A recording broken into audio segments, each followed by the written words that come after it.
Was just searching my YouTube for different videos, and I came across this one with vegetable police, and it's an interesting topic. And I also have a short from somebody else to kind of tie into this.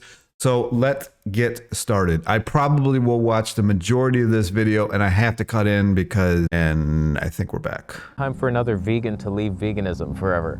That seems to happen a lot lately. Debunking, sorry if I'm butchering your name.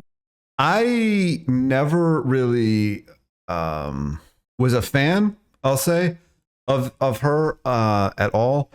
And I'm not really trying to talk about people. I'd rather have a conversation with them. But if I remember correctly, this was years ago that I used to watch her. It was only because of Dan the Man.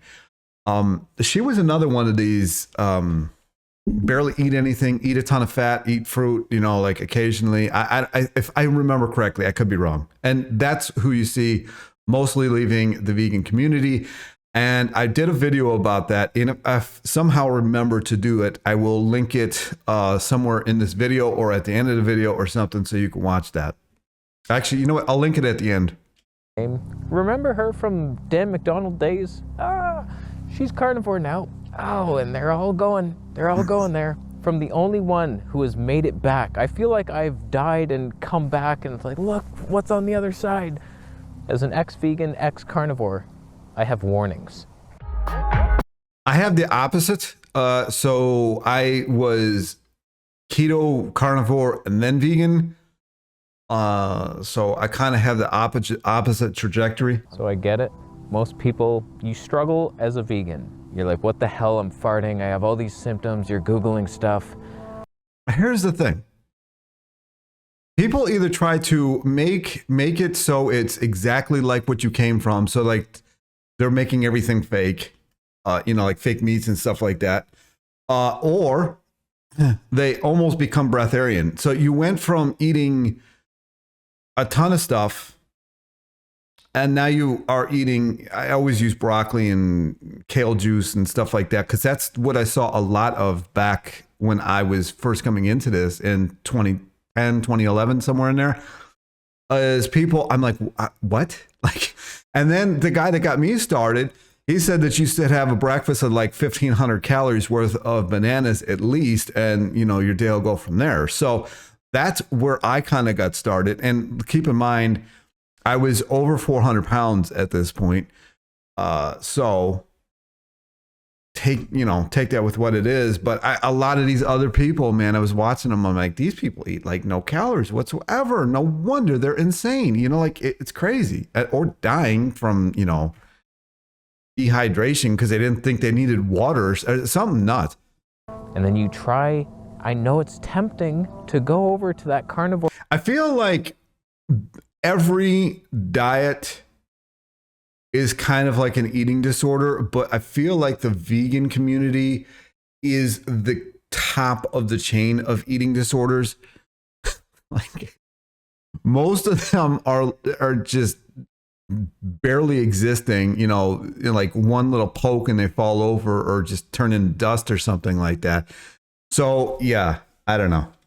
Side, and it's like, it seems better. And it felt better for me. Initially, I was like, oh my God, I'm gaining all this strength.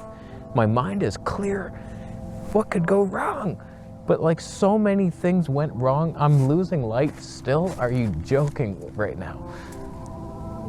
I ended up with a road rage rash, bowels that burned sulfur hell in the beginning. I was throwing up stomach acid at night. I would wake up and vomit stomach acid. It was insane. Like, I don't know how, I've heard a few people mention that they've had this. It's all fun, no fiber. It's like, oh, look at this, no farting, you stupid vegans. Oh, are you missing out?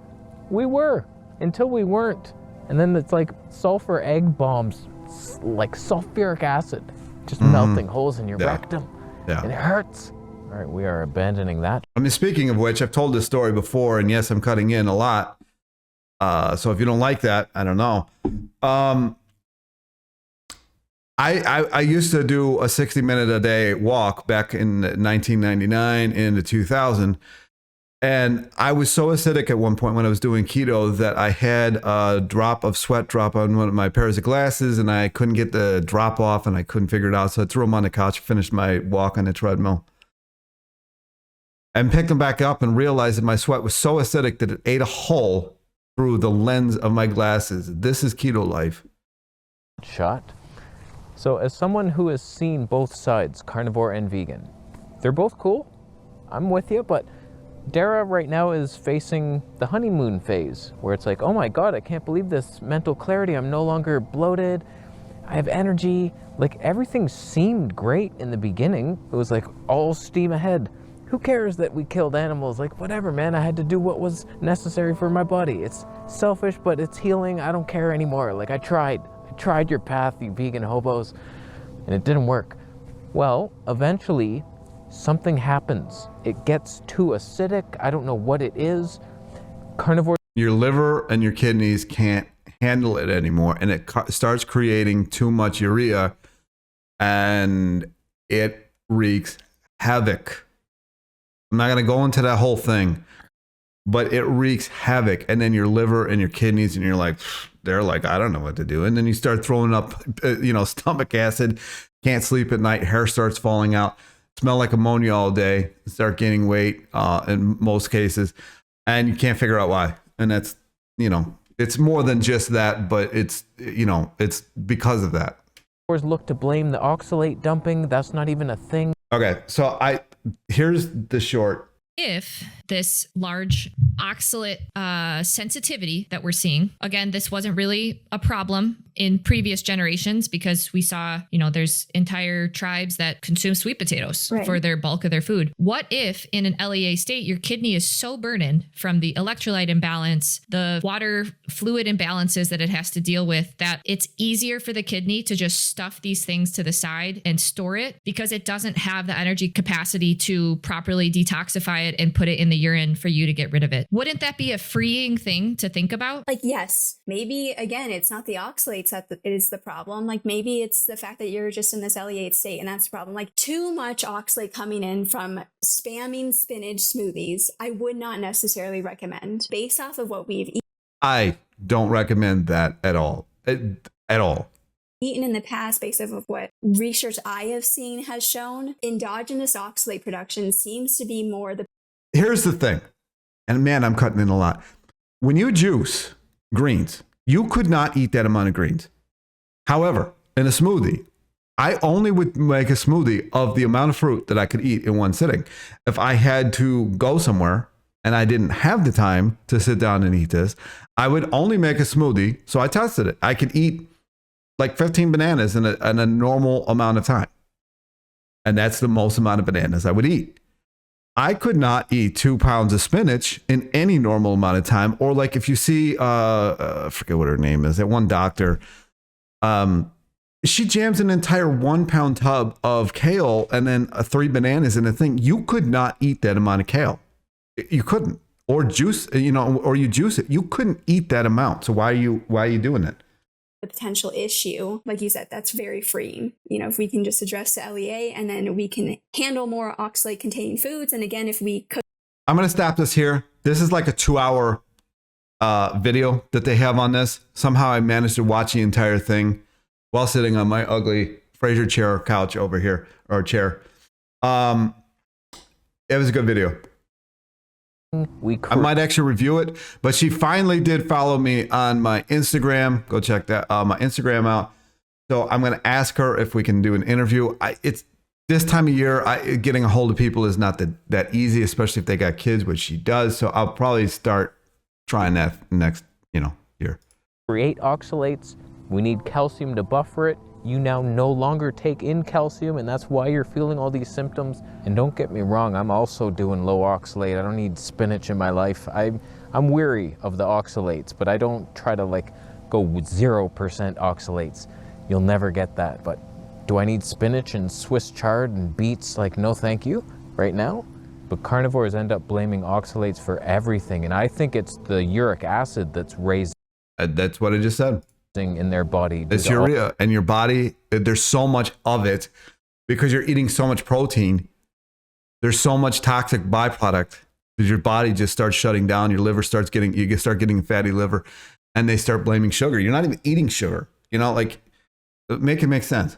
All that meat protein that's not being digested and all the nitrogen side wastes. So instead of looking at oxalate dumping as the reason why you're suffering, look more to like uric acid poisoning. That's what's happening. Yep. And yes, the 2-for-1 Q-Link sale is still going on. They help with oxalate dumping, I hear. Don't quote me on that, but 2-for-1, use my link down below. They're struggling and lost just like us vegan hobos. That's all we know for sure. I'm not saying that I have the answers. I'm just saying I've been through a shitload of stuff, and this is the conclusions I'm coming from watching other people do the same things that I did.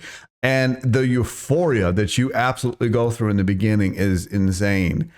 And then you realize that the euphoria is your body going into total starvation mode, saying, I need carbs. I don't need all this protein. So it's like, which path do you want to be on? Right now, my health isn't perfect, but it's damn good. I have the odd zit that comes right here in the corner of my nose. I don't know what that's all about. We're hunting for the reason. But like, my energy's good, digestion's good, skin's good, except that one zit. I'm happy. And the fact that my spirituality aligns, like I don't have to kill animals, it's like, oh, this is fun times. This is perfect. I can't really say that spirituality wise, you know, any of this aligns with anything, you know. I'm a total Jesus freaking God and all that kind of stuff. I mean, he was eating fish to people, so, you know, I don't think he cared. So, you know, there's that. Like, why did I complain so much in the past as a vegan? Like, I've had digestive issues and energy dips and all this stuff, and skin issues, itchy scalp, like all kinds of horror, depression. But like right now, I don't have that, and I'm vegan. And it's like, so if you stick with it, you can heal. You don't need to eat the meats. Have a tiny bit, but like when you go all meat, you know the vegan hippie ways. Acid alkaline balance. It's like way out of whack. Meat is like entirely... It's way out. I mean, it's called amino acids. It's called fatty acids. They're acids. Like, and kept in check, they're fine, but if they're not kept in check, it's like not great. Phosphorus. You know that balance. Calcium to phosphorus ratio. Good luck. It's like a fat guy on one of those teeter-totters and your kid's up there. It's like, I'll come down one day. Just give me a bucket of chicken and I'll eat it. And then look, I'm gaining weight. You're never going to lift your obese dad up in the air like you think you should. The first time I went carnivore, I lasted about 11 months. I had skin issues about 9 of those months. And then finally, when I went so high on the fat where it was like liquid lard meals, like bacon with added lard and just the tiniest amount, that's what you have to get to eventually, where you're just like 80% fat. You do. Like, that's why keto, and I mean, it kind of is that way, right? It's ridiculous. You can only eat so much protein unless you're on testosterone or some kind of PED or TRT or whatever you want to call it. At that point, protein synthesis is at an abnormal level, which is why they gain muscle so easily. But if you're not doing that, like, you can't eat that much protein. Your body can only, I think it's like 28 to 32 grams an hour. What do you think it's doing with the rest of that? It can't store it. It doesn't have anywhere to store it. So it has to turn it into glucose, and then it's stored. But that is a very costly process, and it creates a lot of byproduct, and that is very toxic. 20% protein, and it's like nauseating. I had no energy. I remember my mom would be like, do you want to play backgammon? I'm like, yeah, all right. And I was exhausted. I just had nothing in me. Whereas now it's like to the moon. I'm out here laughing and playing with myself. I have no friends. I'm a vegan. But I was exhausted all the time. And although I was not bloated, I had diarrhea like almost every single time I went, if I was lucky enough. When you finally do go, it hurts. It is just like acidic sludge is coming out of you. Unless you're puking up stomach acid, you know, and then you don't shit at all. To go that day. And then eventually I was trying dairy kefir, got a colitis flare, had to go back to veganism to save my life. So like that's what I did. That was the first stint. Did medical medium for a while. I'm like, okay, this is cool. We're vegan again. I have no strength. What am I doing? And I don't know why I was complaining that much. Like things were pretty okay. It was just like tiny forehead bumps that probably would have went away if I just did a better skincare routine. Like that's what I've noticed. My skin was pretty bad, and then I started actually washing it with black. I don't know why. I don't know why. I mean, water, no zits. Just leave it alone. I used to do these skincare routines, and I used to have acne, and I used to have the thing like he's talking about, like on the side of the nose and everything like that. And one day, I'm like, is this stuff really helping? And I had run out of all of it, and I'm like, I'm not buying this again. And I didn't, and I started just water, no zits, no, whatever. Soap and little silicone exfoliator and Egyptian magic, and it's like now my skin feels nice. If I could have just done that on medical medium, maybe I wouldn't have had to leave. But I don't know, I was just in this experimental phase, so I went keto again. Eventually I got vertigo, where I'm just like dizzy. I'd wake up, I'm like, whoa, what the hell's going on? And I researched that, and it's like calcium balance in the ear, and I'm like, wait, I get no calcium ever. And so I started adding some sardines, so you're eating the bones, and it went away eventually on keto. But it was like scary symptoms that vegan is like the odd zit, bit of bloating, maybe an energy dip in the afternoon sometimes, whereas carnivore was like vertigo, heart pain, nausea all the time, like more serious illnesses. Yeah, I'll agree with that. I've got plenty of things that I've talked about in other videos. I'm not going to go into all of it, but yeah, I agree. You can have it all, really, on plants. I'm not saying you have to be vegan, but going the entire switch over to animal-based, it's a different metabolic system that I don't think we're designed for. It doesn't feel right. No. Everybody who tries it is like, I shouldn't be doing this. Just because you can survive on something doesn't mean it's ideal. Just because you can survive while doing a fast or whatever, or just because you can survive eating only meat, or just because you can survive, I don't know, eating only beef tallow. Like, there's many other things that you can just survive. Why would you want to do it? You know what I mean? Like, it just doesn't make any sense. Can't be the way, but whatever, other people are getting results, and we just see the internet. We're all sharing our story, and we're all morons. We're all coming to the wrong conclusions. And so it just seems nice. Oh, we can just eat steak all day.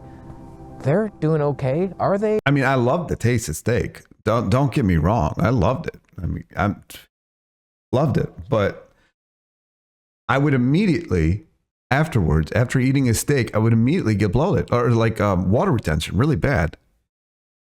Are they even honest to you about their symptoms? Like, watch some of the carnivores. Do they ever talk about it? The ones that do left carnivore because they were feeling so bad. Because they're not getting paid. I mean, all of these channels are like the weirdest,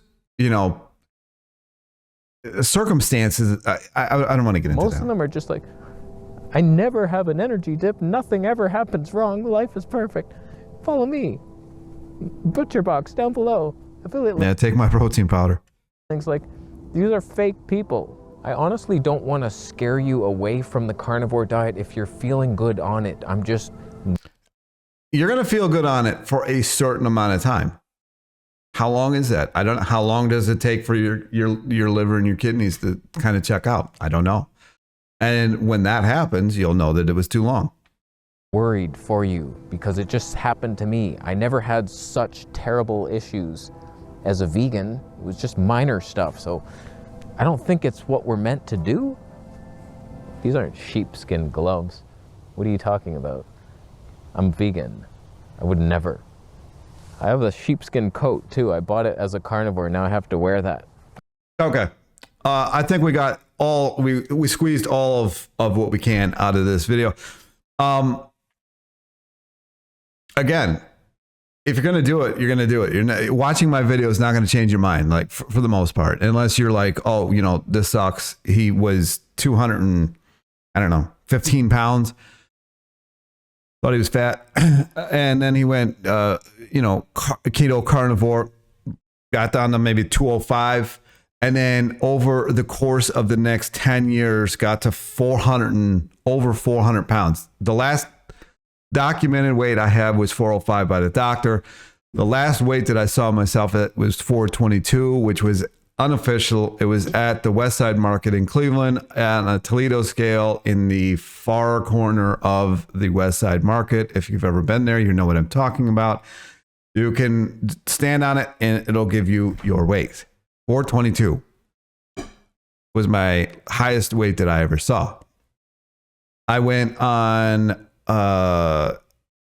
what Arnold told me to do, basically. Bananas, watermelon, dates, avocado, nuts, seeds, greens, not like spinach and stuff, like greens that you could eat without anything on them, like salad greens. And I was losing up to 2 pounds a day, and people don't believe me. And it was insane. I had a woman documenting it at the furniture place that I worked at, because she was in charge of the shipping department. And she had a, huge walk on, or not really walk on scale, but huge scale because of shipping out furniture.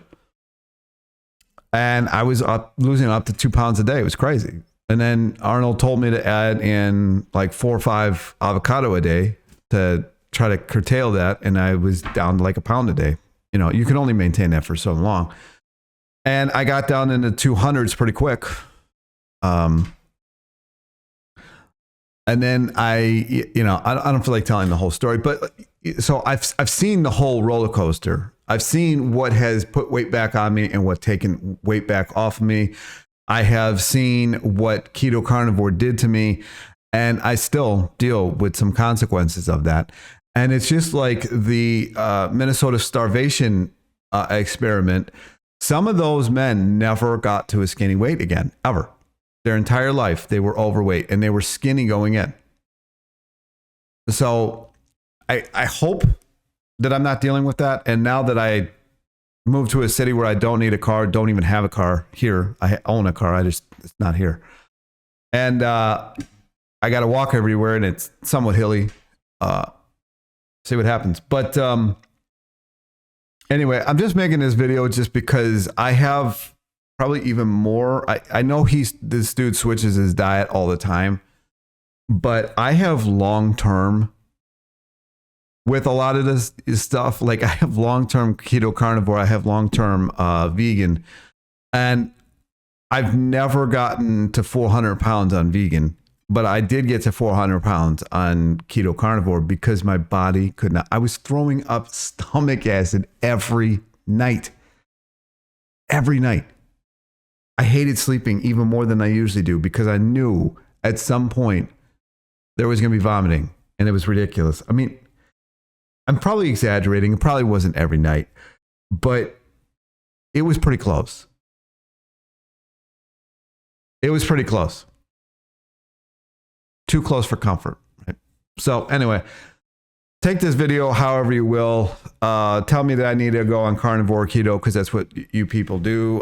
Not all of you, but a lot of the keto carnivore crew. You guys are so blinded that you can't see how ridiculous this is. And then people want to talk about evolutionary, blah, blah, blah. I don't really believe in evolution, but people talking in this, if you are running, say that we are put where because clearly he needs clothes. I need clothes to go outside right now.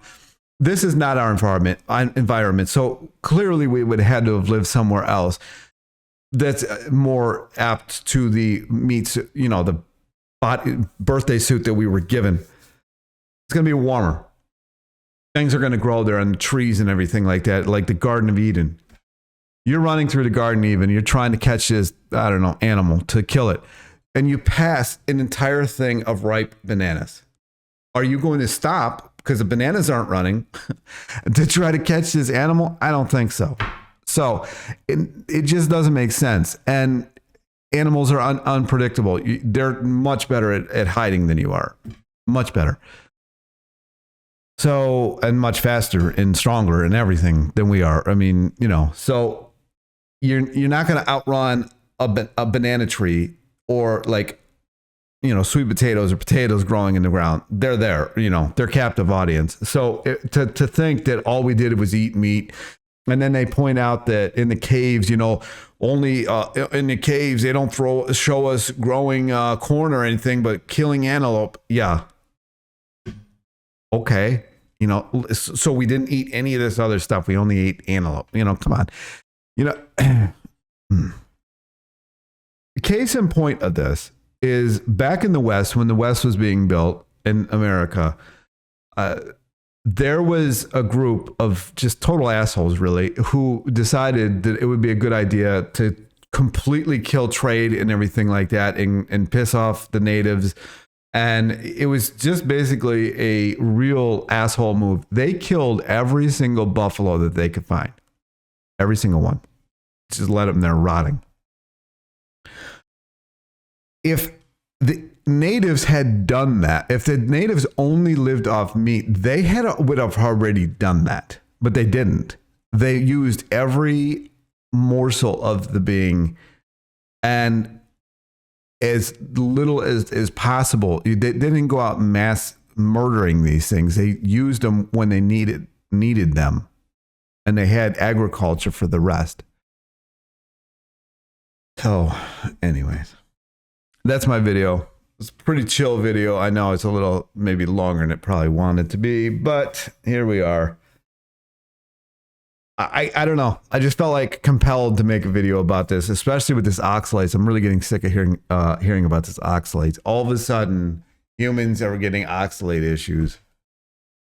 Come on. The whole thing is ridiculous. We can't eat anything that we used to. Peanuts are causing allergies. Wheat's causing allergies. Breathing is practically causing allergies. The whole thing's getting ridiculous. Anyways, comments, questions down below like always. And I will talk to you in the next video. Peace.